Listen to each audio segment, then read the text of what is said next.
What's up, YouTube? Happy Sunday, happy Halloween Eve. Uh, Drop a like and a comment and subscribe if you haven't subscribed. We are doing Wes Craven's A New Nightmare for our final movie review of the month of October. So if you guys, again, like what I'm doing, drop me a like. Let me know what your thoughts are in the comment. Like I said, we're going to jump into Wes Craven's New Nightmare here. The release date was October the 14th of 1994. This is around a little over 10 years after the original in 1984. The cast, now here's the thing about the cast, they all kind of portrayed themselves for the most part. Heather Langenkamp comes back, and that's awesome. You can't ask for much more of a movie, especially in the Nightmare on Elm Street series, without Heather Langenkamp. She portrays herself and Nancy. Robert Englund, of course, portrays himself and Freddy. And, of course, what am I going to say about Robert Englund? Like, I know I usually skip over it because, like, I just don't know what to add. My words are insufficient to add to Robert Englund and his involvement with the series. So, that being said, Micah Hughes actually played Heather's son. He was, I believe, he was the kid in Pet Cemetery. Correct me if I'm wrong about that. I'm pretty sure that's what he was in.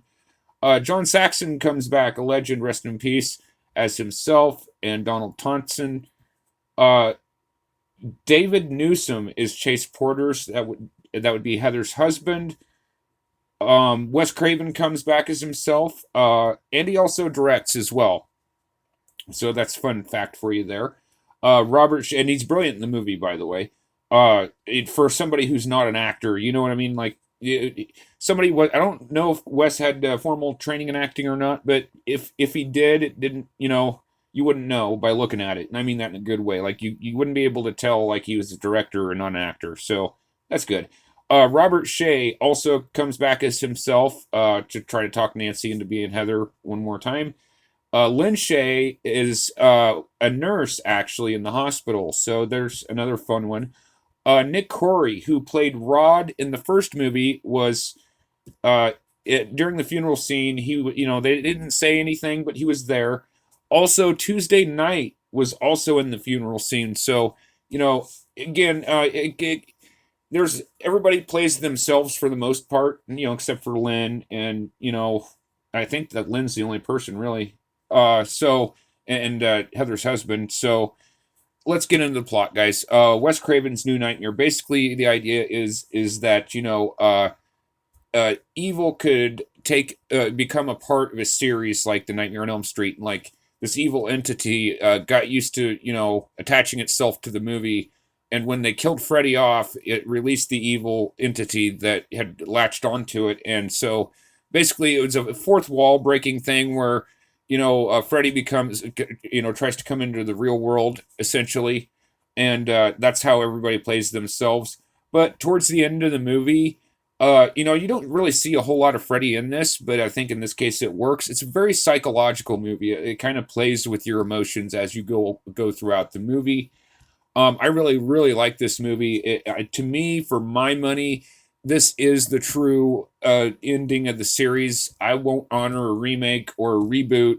To me, this is the final movie. It didn't get the box office fanfare that it should have had, but it was very well received critically. It seems like the worse a movie is, the more money it makes, but a movie that's good doesn't make as much money. Like, it doesn't make any sense. It's all backwards. Anyway, um, so yeah, that's kind of my overall take on it. Like, without giving too many spoilers away for anybody who may not have seen it.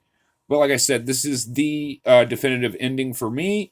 That it's just what it is. Like, you get when we started off, it was kind of this is kind of like the original movies.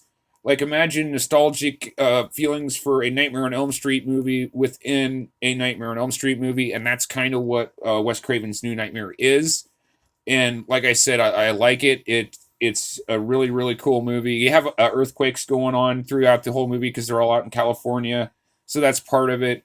And the Micah Hughes Dillon, the kid was kind of like he did a real good job of portraying being kind of creepy and unsettling at times. So, like, it really, really messes with your expectations. And like I said, they don't really show Freddy till like the last act. and then things start picking up a little bit. But that doesn't mean it's bad. Like, I had fun watching it, and I definitely enjoyed watching and reviewing all of these movies for you guys. It's been a blast, and like I said, it's kind of coming full circle here as October ends. It's coming full circle for me here that it's ironic. We get to see Heather one last time. We get Robert as Freddy one last time. Like, these are things that I think we're going to look at differently as time goes on, and really wax nostalgic about it. So with all that said, guys, I hope you guys enjoyed my series of movie reviews. Maybe throughout the rest of the year, I might talk about maybe it's outside of horror movies, just talk about movies in general. If you guys would like that, leave me a comment in the comment section. Let me know your thoughts. Subscribe if you haven't subscribed. With all that said, I got a special video coming out tomorrow for Halloween, so stay tuned for that. Until next time, guys, love your hobby. We'll love you back. Peace.